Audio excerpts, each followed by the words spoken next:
Man. Rough. Though later than usual, I dropped Misa off and returned home, at which point I was intercepted by my forgiven sister Sarah. She asked no questions about where I'd been and why I was late or what I'd been doing. Instead, she greeted me with a cheerful mood, as though she had been happy awaiting my return.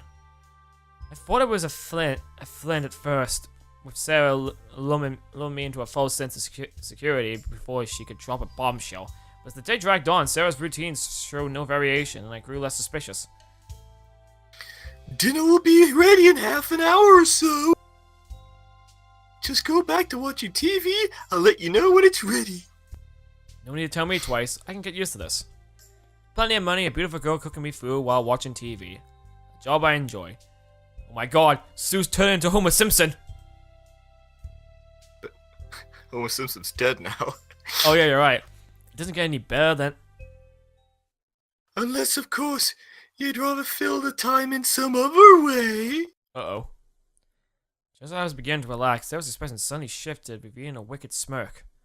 Her demeanor changed drastically, exuding an uncomfortable feeling unlike anything I'd sensed from her some other way. Whoa. Don't play dumb. You know what I'm talking. Oh god. Uh-oh. She's naked. She's naked. She's naked, Richard. Yes, I realize that. What the hell? What happened to Sarah's clothes? Two teenagers of the opposite sex, all alone together at night. Oh. This can't be real. Sarah would never. Come on, what are you waiting for? You're hungry, aren't you? Oh god, no, I'm not gonna do this. Eat me right up. Hey, are you listening to me? What? Come on, dinner's getting cold. Pry yourself away from the TV for a minute. What the hell was that? Wasn't I just in the kitchen? How did Sarah... Not this again! Oh, sorry. Hey! Suoh! Wake up! Is this thing on? Wednesday night, the 9th of November. With two Great, we woke up in a bus! How the hell did this happen? What was I doing? I think I should be asking that question. If you don't know and I don't know, then who did it? That was me! Oh, fuck, not this guy. Who's that? Takuak. Hey guys! Do you mind if you want to read my fanfic? Not right now, we're busy killing people. But don't you want to know how you got here? It's in my phone. Oh. With the two targets for the night, both of whom we plan on disposing ASAP, Misa and I began working. They said banging. Began. I know, but Misa and I banging. What? You son of a bitch! No! Began making our way to... Why? She came on to me! On our way to the home of our first target, praying for another quick night's work. We asked Sai for permission to take the night off from training, giving us more time to finish our work for the week. So, this sickness thing. The fact being that he's having a different perception of reality now. Yep. What the fuck is going on? Yeah, that's what. When you get a high enough quota of killing people, you start getting this voice. Yeah, we have an office as well. So there's an office in my head. Yep. Well, there's the psycho killer office. So once you've reached a certain quota of killing people, they're like, right, Dark Suoh, you're up. You need to talk to him. And I was like, okay, and that's all I can be. Okay, so why, would that explain why you have the microphone? Yeah, I don't kind of get it myself. This is just the office I'm working in. By office, I mean your brain. What kind of office is it? Is it like some kind of Let's Play office? Yep. Wait, what? It's got a desk and a laptop and a mouse and it's also got a microphone. Actually, that reminds me. Just give me 1 minute. I'm gonna go out for a little bit. Maybe, hold on a second. Yeah.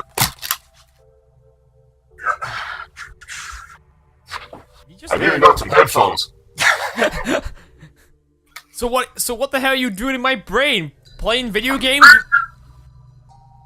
Yep, pretty much. Mostly the violent ones. So what, are people actually watching you play games inside my brain? Well, I haven't got on a live stream. Besides, you need... I've got also like a TV right up to what you're seeing as well, so... What do you mean, what do you mean, why to what I see? What, so you can change my perception of reality? That and, kind of. Well, no, I didn't do a thing about your sister, by the way. That must have been a critical blue screen of death glitch. In fact, I can show you this. In fact, I can actually play video. In fact, I'll play a video game right now. Look, see, look, Resident Evil 7's playing right now. How is that even possible? Hey, that's nothing. You want to see something else? Hey, check this one. This one's got Xenoverse 2 gameplay. Oh God, what's going on? Where's the Hoonie Pop? Ah, there it is. Hey, look, some Honey Pop gameplay. No, Boner, no! Let's see, Corpse Party. Oh, Christ, you've done this one to death, haven't you? Shut up. Right. Anyways, your conscience is going out for a little break. Gonna kill some people, get some munchies. I'll be back in a few seconds, okay? Wait, you're in me, though. How is that possible? Alright, see you later. Wait, don't, piss. Well, that's just great, isn't it? My fucking conscience decided to piss off.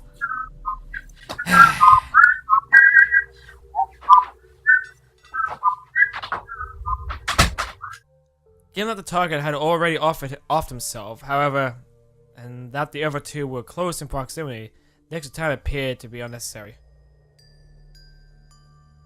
Stopping a few blocks away, Misa and I walked the remaining distance to our target street. We also wore our trading garbs under our street clothes, concealing our weapons in a Jesus Christ.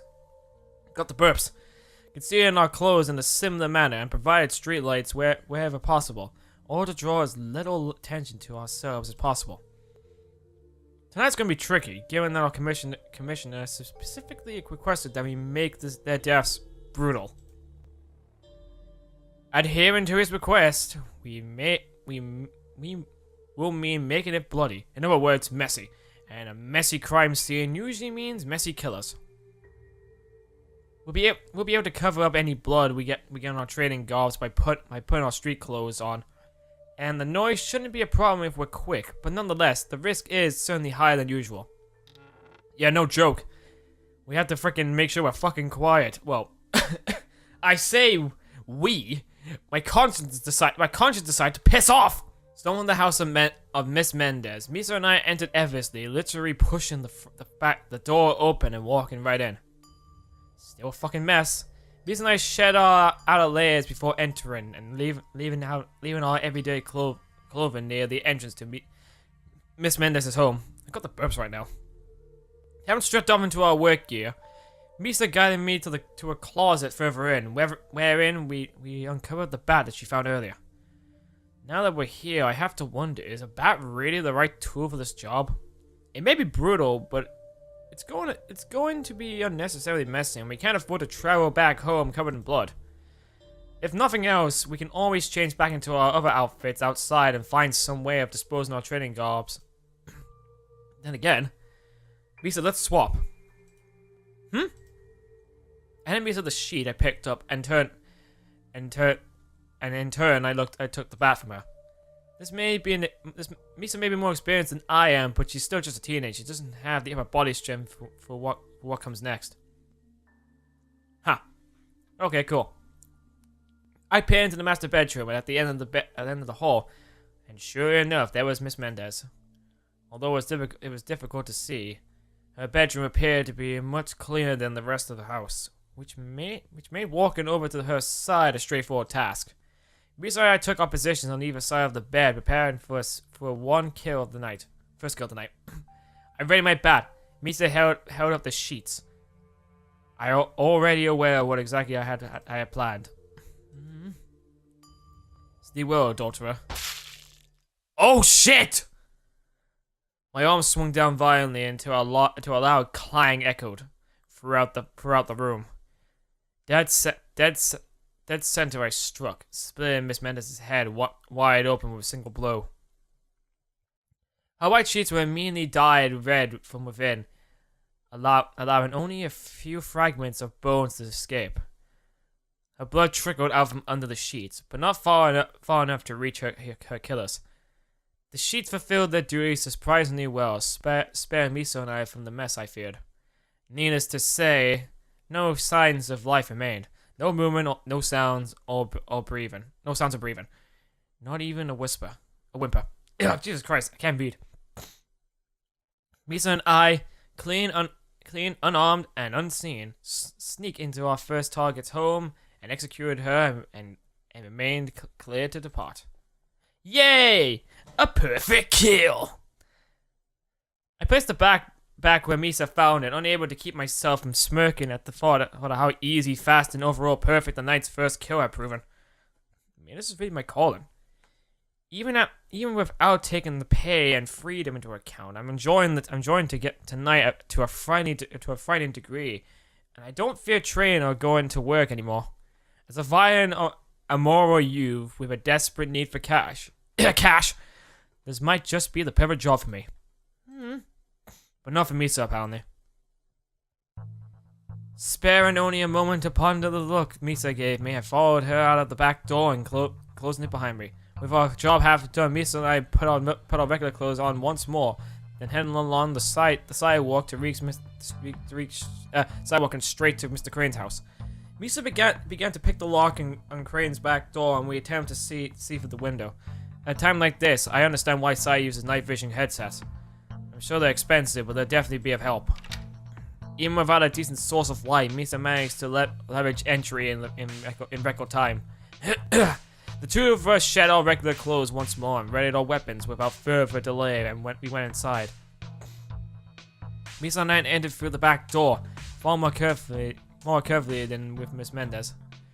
Whatever kind of military service Mr. Crane was involved in, even if it wasn't as a soldier, the kind of training he must have undergone makes him a threat. He needs to be especially careful, and not to make any careless mistakes. Humbled by the sudden creak, I no doubt caused, I slowed my pace, treading as slightly as possible. Is the wire still there? As we entered the hallway, Misa and I carefully stepped over the tripwire she spotted earlier.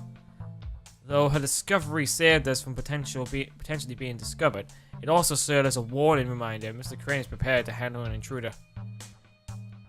Misa continued forward slowly, looking around the corner with every step she took, worried that another trap might be being awaited for us. I followed a few steps behind, keeping low to the floor and checking behind us intermittently. If I can read that word. God damn, I got a freaking bad cough right now. Misa neared the end of the hallway, ready to soon progress into the master bedroom. However, as Misa slowly crept forward, a figure emerged in the darkness. Brandishing a golf club, Mr. Crane sneaked out of his hiding spot. He raised the club above his head, ready to down Misa in one strike. Oh no. No! Shit, there is no save! There is no save! No! Strike! I got him! Mr. Crane could take a swipe at Misa. I plunged my knife into his chest from behind, in one side and out the other. Mia responded immediately, ducking out of the way and readying her blade. She understood the situation in an instant, and the opening I afforded her was more than enough. I twisted my blade, causing Mr. Crane to buck under the pair and fall to his knees, right into Misa's strike zone. Well, that was close. With Mr. Crane at a more accessible height, Misa hacked one of her blades straight into his neck, severing the man's head from his shoulders. One cut was all it took. Her graceful movement sent his head soaring, spraying blood in every direction, instantaneously robbing him of his life. Removing my knife from his chest and wiped the blood from my face. Thanks to my position at that moment of his execution, it proved impossible to not get blood on me. Misa took a step back, trying to keep the pool in blood from getting on her shoes, not at all taken aback by the familiar sight before her. Whew, that was close. You think this is funny? No, don't answer that. All that matters is that all work for the night is done. Yay! We've killed more people. 3 days later. In today's news, people are dead. Saturday morning, November 12th.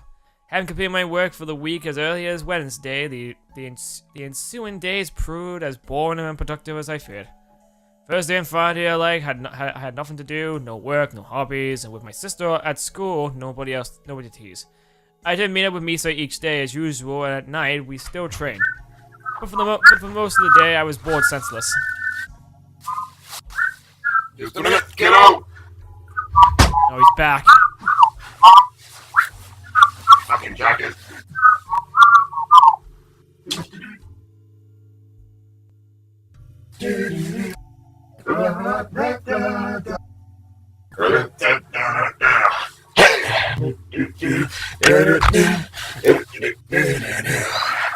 Okay, kid, what do I miss? Well, we killed them. Oh, we killed them? Yeah. Hey, I know you guys can my help. Yeah, Misa cut off Mr. Crane's head off. That sounds pretty awesome. So yeah, that's what you missed. And I'll have to watch the video later. in a sense, the boredom made me glad that I went to high school. After all, if there's one thing high school prepared me for, it's wasting an entire day without doing a damn thing. What did concern me, however, was...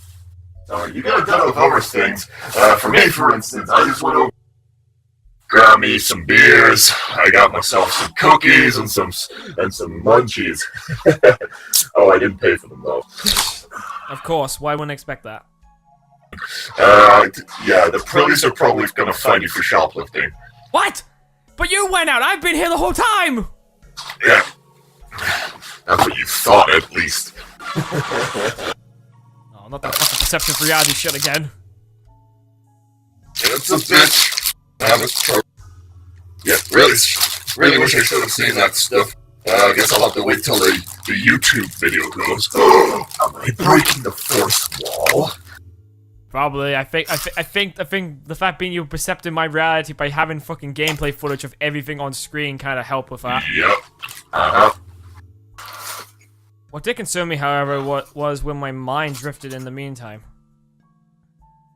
With all the time I've been spending with Misa lately, I thought that I was beginning to understand her.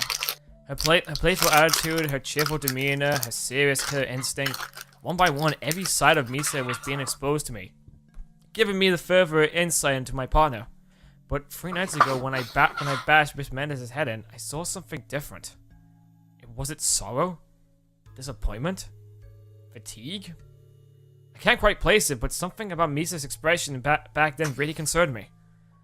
I was only doing my job, doing her job, and yet she looked at me as though I did something wrong. Honestly, thinking back to the look she gave me, it actually hurts. You're just imagining it. But worrying about it won't do me any good. If I want to get to the bottom of this, the best thing to do would be to find out and confront her. Unfortunately, even when I did, it's not like she'd tell me anything. Whether Misa really is a mute, unable to speak English, simply shy, or something else completely, she won't say a word to me. At the best, I can get the occasional giggle or cough out of her, that is. If only I had a device that I can use to text her. Or better yet, something a bit low-tech. I don't know, pen and paper? Well, yeah, I guess that works too. Even so, this You gotta get her a notepad or something. God, it's not that hard. Even so, this isn't something I can just forget about. I can't walk away from this without clearing things up. We will send her a text message! Oh yeah, and the one thing that happened was, though, like, the game didn't give me an option to save the game when they gave me, like, the prompt to either warn Misa or attack Mr. Crane. So I had to pick really quickly, looking if I picked the right answer, and none of us died. Send her Which one did you pick? I picked Strike, Mr. Crane. Okay. Which is the right one, apparently. Well, I was given this phone specifically so I can contact my co-workers, and even if Misa is mute, there's nothing stopping her from sending a text message. Let's see, no, I may not be a genius when it comes to technology, but even I can send a text message. How do I do that again? Have you tried working the shaft? What shaft? This is a phone! There totally is a shaft. Where's this shaft? I'm just sticking with you, the password's password. It's not, that's not the password! Well, you're fucked. Damn it! Misa, I'd like to talk to you about Wednesday night. That ought to do it. Now I just... Wait. Meet me at Karasu's office. Well, that's odd. I want to talk through text messages is one thing, but Misa actually wants to meet at Karasu's office? If you want to see me, I figured Misa would ask me to meet in public somewhere and use the meeting as an excuse to play around the city, just like any other day. At any rate, I'm halfway there already. A trip to Karasu shouldn't take long, and it means gaining a peace of mind, and then it's a trip I'll gladly make. I will see this through to the end. Yeah, you're fired. Yep. Damn it! Hello? Yo! Uh-oh. Aha! Now it all makes sense. What makes sense? Misa, Karasu, and Sai, the whole gang is here. But neither Sai nor Misa seem particularly happy. Did I come at a bad time? I think I might want to walk out on this. You're not going anywhere! Oh, shit. Oops, nope, beer on your brain. I was wondering who could have called, given how quickly Sai snatched away Misa's phone. I hope your texts aren't too flirty. Misa's guardian angel is quite overprotective. So that's it. I text Misa. Sai sold the name of the sender and snatched her phone away, and then replied to my message himself. No wonder Misa wanted to meet me here. So, what is it that you wanted to talk about? You said it was about Wednesday night, so it must mean must be work-related, right? Yep, overprotected, alright. Not that I wouldn't be the same if some guy was texting Sarah about what they did together last night at work, late at night. Well, it's kind of hard to talk about it when we were all here together like this. Oh, and what might that be? Surely it isn't a private matter, is it? Damn it, Sai. It's not private exactly, it's just... that one. Screw it. Talking through Sai isn't gonna get me anywhere. Misa, on Wednesday night, did I do something wrong? You know, back in the house of Miss Mendez, when I handled her, you seemed kind of sad. Yeah, just like that. So that's it. You made the killing as brutal as requested and accidentally showed Misa a side of yourself seen before. Huh? A new side of myself? I don't get it. Hey! Get out of here! Go away! Okay, God, I was just introducing myself! You don't exist! Go away! I do. I don't get it. It's not like Miss Mendez was the first person to have killed in Misa's presence, and her reaction to Crane's death was one of nothing more than relief. Still, at the very least, it sounds like Sai knows what I'm talking about. Misa, honey, you were scared, weren't you? Wait, what? Misa? Scared of me?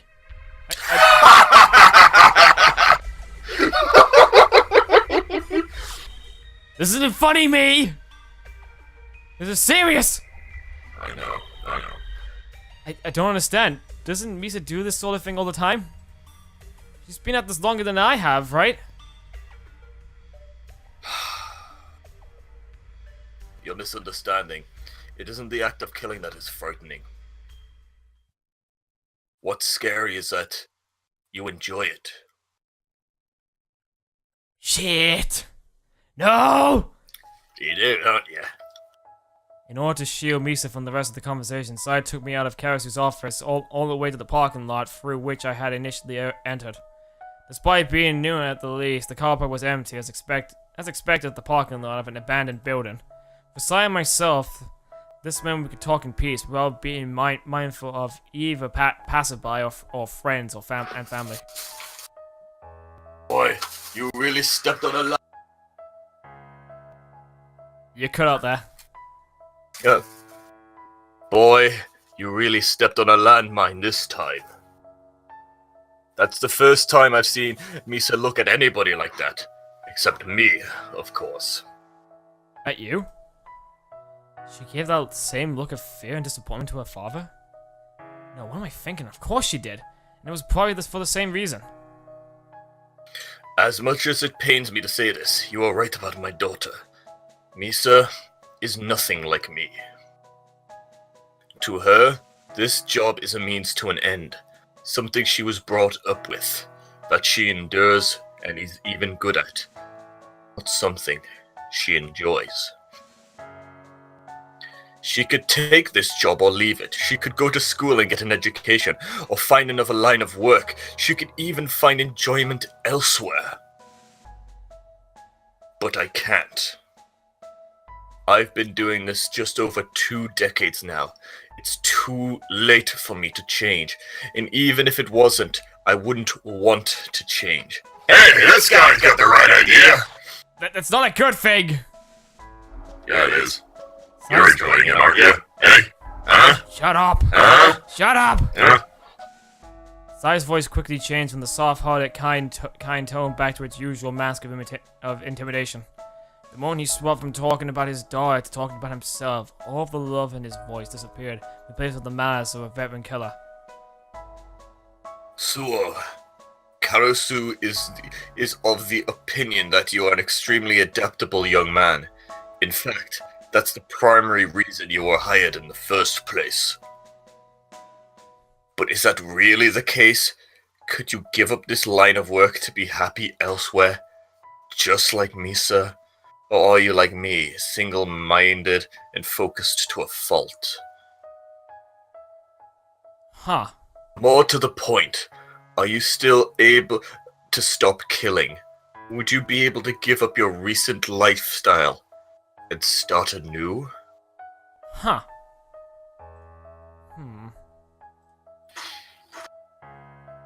I'm not really sure.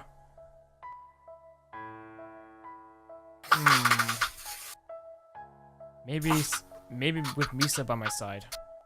Can you really do it without the kid, though? No, you need someone to help you. And there's nothing wrong with that.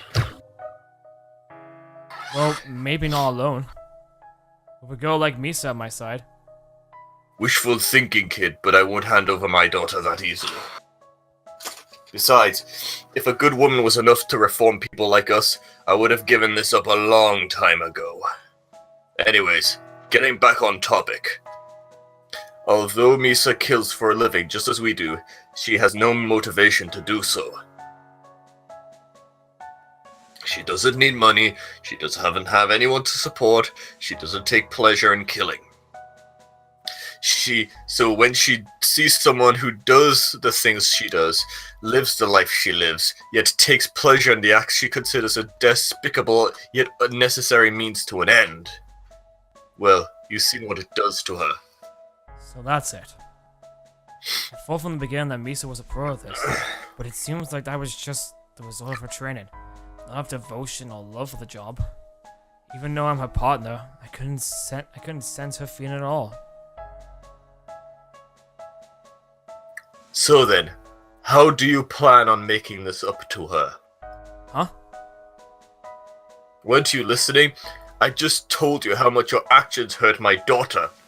So the question is, how will you make it up to her? Make it up to her? No, but how would I even make up for something like that? It isn't the kind of thing you can just wash over. Yes, it is.